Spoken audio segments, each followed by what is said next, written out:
Vamos falar um pouquinho sobre o programa Le Monde Diplomatique Brasil de hoje, que vai ao ar aqui na TVT, com um tema, inclusive, que eu queria que você explicasse para a gente.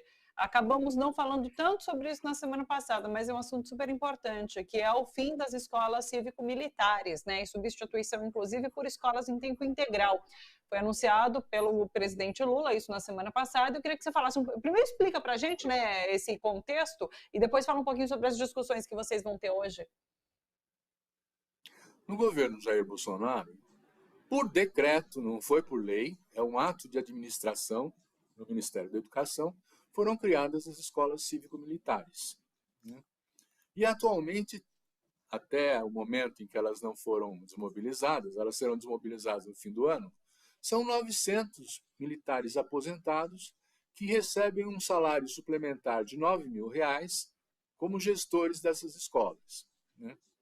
Num primeiro momento, você fala assim, é uma oportunidade que foi dada a esses militares aposentados de se beneficiarem de um salário extra, mesmo não tendo as qualificações para se transformarem em gestores de escolas públicas.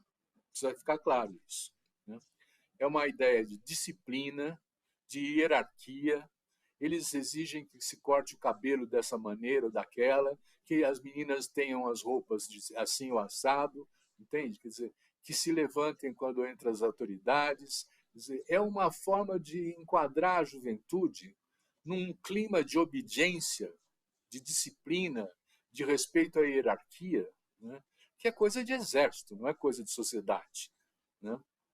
Essas escolas cívico-militares, elas não tem nada na Constituição que diz que militar tem que entrar na educação, não tem nada no MEC, na Lei de Diretrizes de Base e nos planos do MEC que falam dos militares.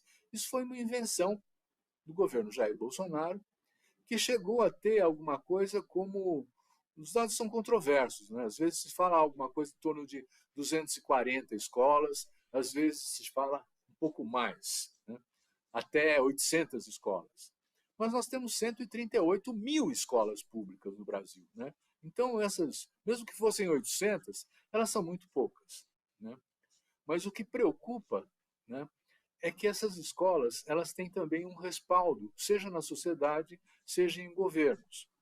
E isso tem alguma razão de ser, porque, por exemplo, nos últimos meses nós assistimos a assassinatos dentro das escolas, com alunos que entram armados, com outras pessoas que estão querendo tirar a diferença. Isso gera uma insegurança muito grande para as mães. Será que eu vou mandar de novo meu filho para a escola correndo esse risco? E, ao que parece, as escolas cívico-militares seriam um pouco mais seguras, uma vez que estão com a presença de militares aí também. Alguns governos estaduais resolveram manter as escolas. Paraná, São Paulo. Sim. E são, por exemplo, curiosamente, alguns governos também que são progressistas ou foram progressistas. Por exemplo, no Maranhão há escolas cívico-militares que o Dino permitiu como governador. Então, é uma questão complexa, porque não existe currículo, não existe qualquer normatização que discipline o que é uma escola cívico-militar.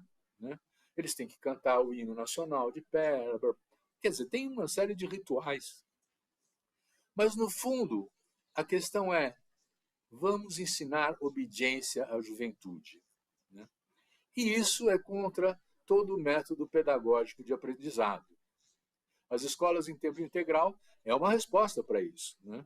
Mas veja bem que o que nós temos como aprendizado é mais uma memorização das coisas do que o aprendizado do raciocínio, o aprendizado da investigação, de formular perguntas, que é o que o jovem faz. Desde da questão assim, como será o meu futuro, que possibilidades eu tenho de progredir na vida a partir da escola, até por que eu estou tendo esse currículo nessa escola que não diz nada a respeito da minha vida e das possibilidades a futuro que eu tenho.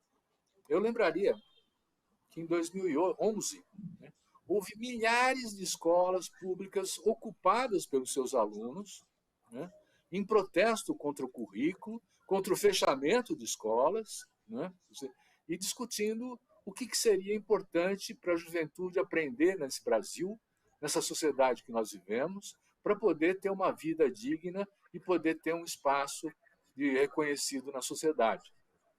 Então, as escolas públicas, nós vamos tratar desse tema. Nós estamos trazendo o Rudá Hit. O Rudá é um especialista nisso, né? É um sociólogo que fez pesquisas sobre as escolas cívico-militares, né?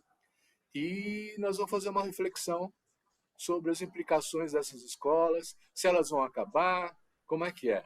Porque, afinal de contas, o que vai acabar, de fato, é o pagamento para o Exército do salário, direto para o Exército, do salário desses 900 militares que até hoje estão lotados nessas escolas cívico-militares. Eles vão parar de receber do governo federal. Isso pode acontecer que o governo estadual resolva continuar pagando, né? Ou mesmo resolva ampliar as escolas cívico-militares, que contam com algum respaldo dentro da sociedade por conta das questões de segurança, mas que contam com uma grande oposição. Mais de 75% dos brasileiros não gosta das escolas cívico-militares porque espera que os seus jovens que sejam capazes de pensar, de analisar, de ter uma formação que os habilite, vamos dizer assim, a trabalhar qualificadamente em diversas profissões. A escola cívico-militar não oferece esse percurso. Ela oferece, sim, né, a ideia de que o cidadão bom é aquele que obedece, aceita e não protesta. Entende? Então, é essa disputa que nós vamos discutir no programa de hoje.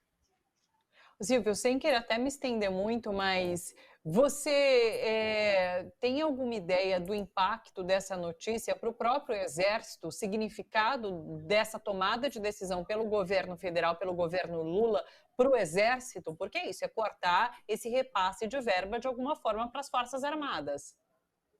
Olha, já tem acontecido em várias frentes. Por exemplo, aqueles milhares de militares que estavam no governo comissionados voltaram para o Exército, né? Deixaram de receber essa suplementação, né? E possivelmente começa a entrar em discussão agora questões que são muito caras ao Exército. Por exemplo, você sabia que uma filha de um oficial ela pode receber uma mesada desde que, com o falecimento do pai, ela pega uma herança até morrer se ela não casar, né? São privilégios que o Exército oferece para as suas famílias, para os seus quadros, que não tem paralelo no Brasil, né? E o que eu tenho a impressão é que começa a não ter paralelo no mundo. E o que eu acho que começa a se mexer é vamos ver o que está extrapolando, o que é ilegal, o que está demais nessa seara do Exército, das Forças Armadas, bem dizendo, né? E isso é um sinal a mais de que, de fato, os oficiais das Forças Armadas estão perdendo aquele espaço de poder, está se reduzindo esse espaço de poder que tinham antes para poder fazer tais arbitrariedades, né? Então eu vejo assim, quer dizer, eles não vão gostar. O Lula tem dito assim, eu não faço questão que eles gostem de mim. Eu quero que eles respeitem a Constituição, né? E o que está sendo feito é ilegal. Você não pode ter, né? A própria escola cívico-militar ela é inconstitucional. Não há espaço para que se possa propor uma escola desse tipo. E as atividades e os quadros que aí estão, por consequência, também estão nesse cenário, vamos dizer assim, não é de criminalização, mas é de fato de ilegalidade. Sim. Então, se eles gostaram ou não gostaram, tanto faz. Quer dizer, não é essa a questão. Ninguém está querendo agradar o Exército e as Forças Armadas.